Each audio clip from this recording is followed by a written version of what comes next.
Entries रह गई हैं, तो स्पेशल एंट्रीज आज हम लोग स्टार्ट करेंगे जो लास्ट क्लास में सीखी थी उसके आगे का। ठीक है, बहुत इंपॉर्टेंट क्वेश्चंस हैं, बहुत ध्यान से देखिएगा। तो अब आते हैं ड्राइंग ऑफ गुड्स। एक बार हम लोग ये डिस्कस कर चुके हैं, लेकिन इस सीरीज़ में है तो फिर से बता दे रहे हैं।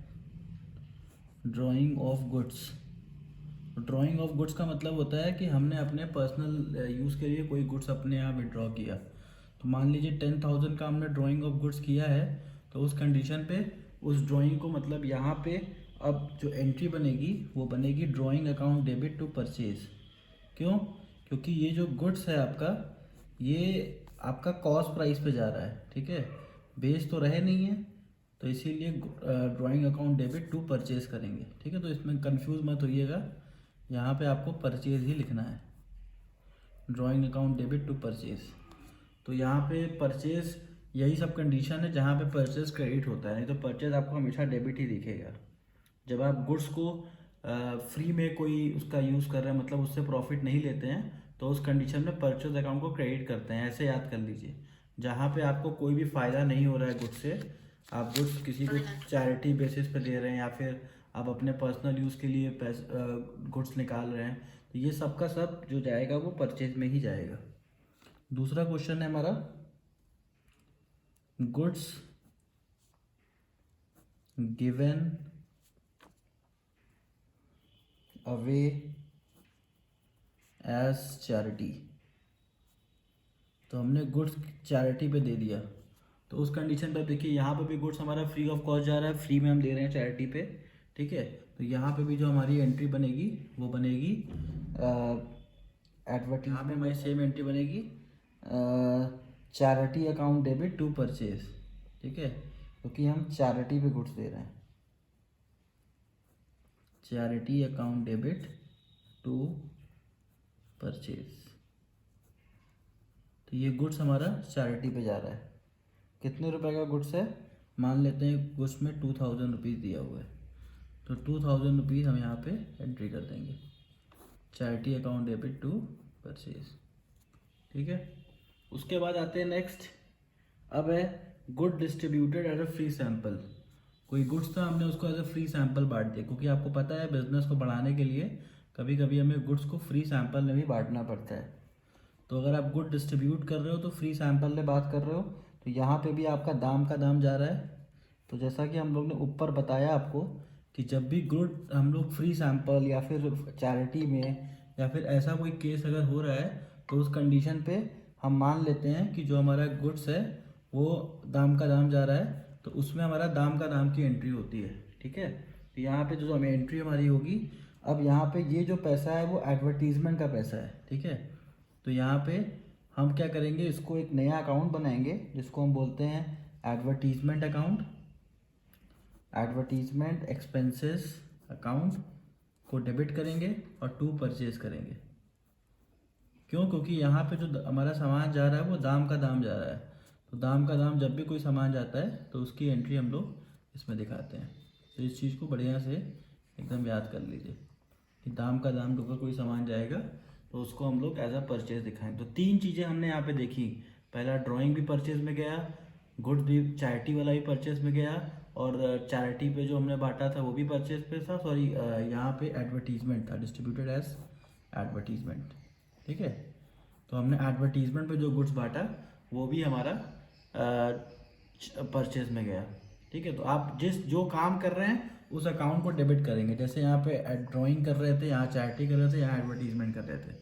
तो क्यों डेबिट हो रहा है? क्योंकि ये सब हमारे खर्चे हो रहे हैं, तो इसीलिए डेबिट हो रहा है। और फिर टू परचेज, परचेज क्यों कर रहे हैं? क्योंकि दाम का दाम जा रहा है। ठीक है, अब आते हैं नेक्स्ट, अब आता है loss by theft and fire.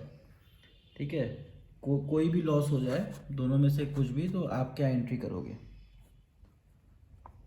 Loss of goods by theft और लॉस बाय फायर। तो लॉस बाय थेफ्ट या फिर लॉस बाय फायर हो रहा है तो क्या करेंगे? तो यहाँ पे सिंपल सी बात है, यहाँ पे भी दाम का दाम आपका जा रहा है, नुकसान ही हो रहा है। ठीक है, तो यहाँ पे अगर लॉस बाय थेफ्ट होता है तो loss by theft account debit करेंगे।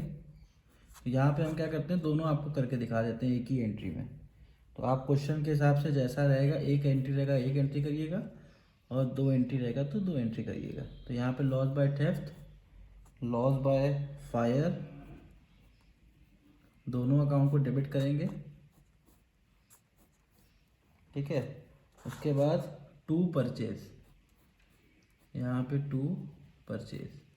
अब जो भी आपका लॉस है, मान लेते हैं यहाँ 1000 है और यहाँ 2000 है, तो हो सकता है कुछ क्वेश्चन में खाली लॉस बाय थेफ्ट दिया रहे, किसी क्वेश्चन में लॉस बाय फायर दिया रहे, तो अकॉर्डिंगली एक एंट्री आप कर लेंगे। अगर 2 दिया तो दोनों साथ में कर सकते हैं, ठीक है। अब सबसे इम्पोर्टेंट एंट्री की बात करेंगे हम लोग। सबसे इम्पोर्टेंट एंट्री का मतलब हो गया, अब लॉस बाय थेफ्ट तो हो गया, ठीक है, लॉस बाय फायर हो गया। तो जो थेफ्ट और फायर होता है, ये दोनों इंश्योरेंस में कवर्ड होता है, बहुत ध्यान से समझिएगा।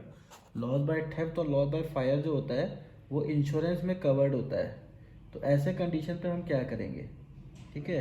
तो अगर कंपनी ने इंश्योरेंस कराया हुआ है तो उस कंडीशन पे आपकी एंट्री कैसे बनेगी, ये वाली एंट्री तो ऊपर वर्क कर ही देंगे आप, लॉस बाय थेफ्ट और लॉस बाय परचेज, ठीक है।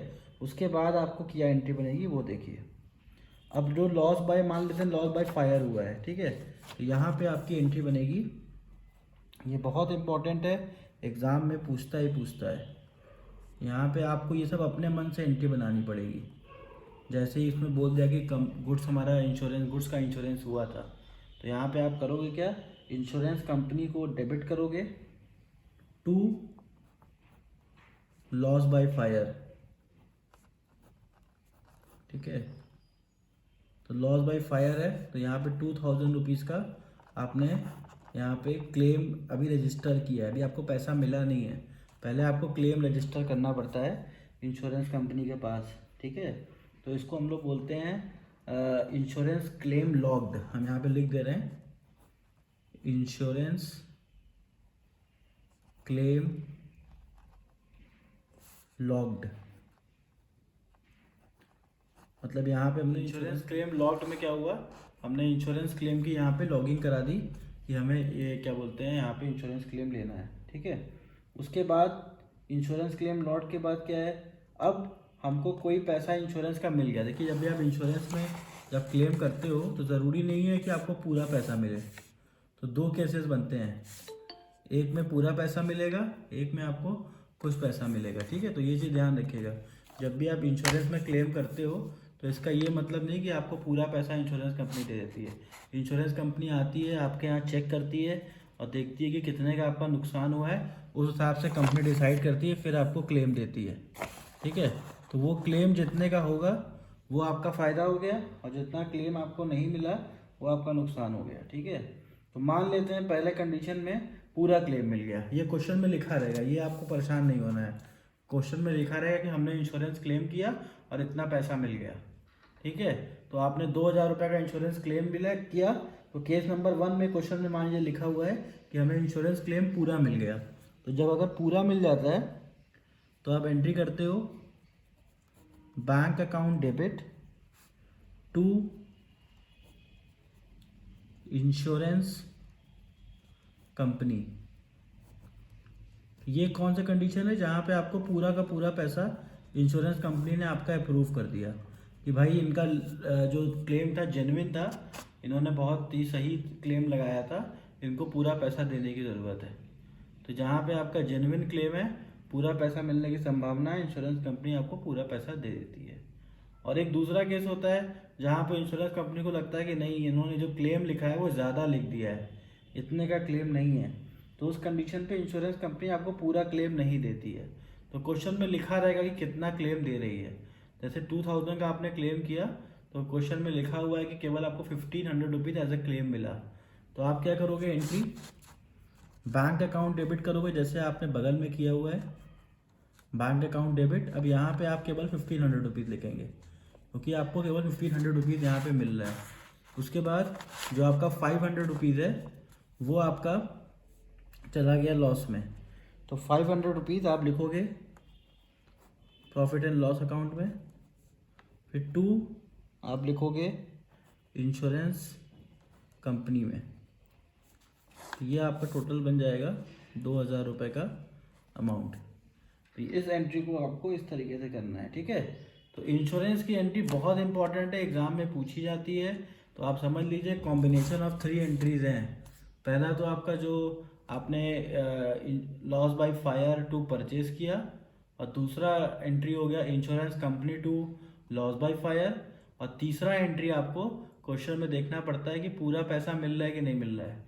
अगर पूरा पैसा मिल रहा है तो उस कंडीशन में आप ये वाली एंट्री करोगे, और अगर पूरा पैसा नहीं मिल रहा है तो उस कंडीशन पे आप ये वाली एंट्री करोगे। तो ये चीज़ आपको ध्यान रखना है, क्योंकि ये कंबाइंड एंट्री आती है, ठीक है, और इसमें आपको अपना दिमाग लगा के क्वेश्चन करना पड़ता है। कुछ बचे हुए हैं स्पेशल एंट्रीज, देख लीजिए। कोई क्वेश्चन आता है cash paid for installation of machine.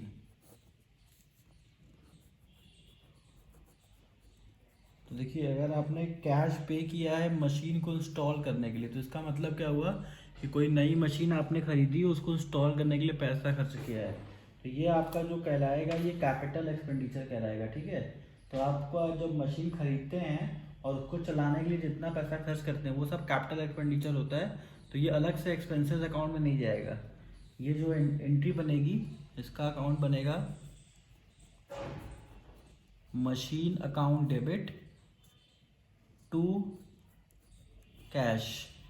और अगर कोई पैसा खर्च किए होते मशीन को बनवाने के लिए तो expenses account debit to cash करते हैं। लेकिन यहाँ पे क्या हो रहा है, कोई मशीन खरीदी गई है, उसको इंस्टॉल किया जा रहा है, ठीक है। तो ये समझिएगा ध्यान से, अगर इंस्टॉल वर्ड यूज़ हो रहा है तो आपको ये अपने आप से दिमाग में समझाना पड़ेगा कि यहाँ पे कोई मशीन खरीदी गई है और उसको इंस्टॉल किया जा रहा है, ठीक है। तो जब मशीन खरीदते हैं और इंस्टॉल करते हैं तो उसको हम लोग मशीनरी अकाउंट को डेबिट करते हैं। और अगर ये नॉर्मल खर्चा होता, अगर मशीन चल रही है तब पैसा खर्च करते, तो उस कंडीशन पे आप क्या करते, यहाँ पे expenses account debit to cash करते। तो ये भी एक अलग तरीके की एंट्री है जिसमें आप गड़बड़ी कर सकते हैं, ठीक है। उसके बाद आते हैं नेक्स्ट, एक और एंट्री जहाँ पे गड़बड़ी होने के चांसेस होते हैं, उसको देख लेते हैं।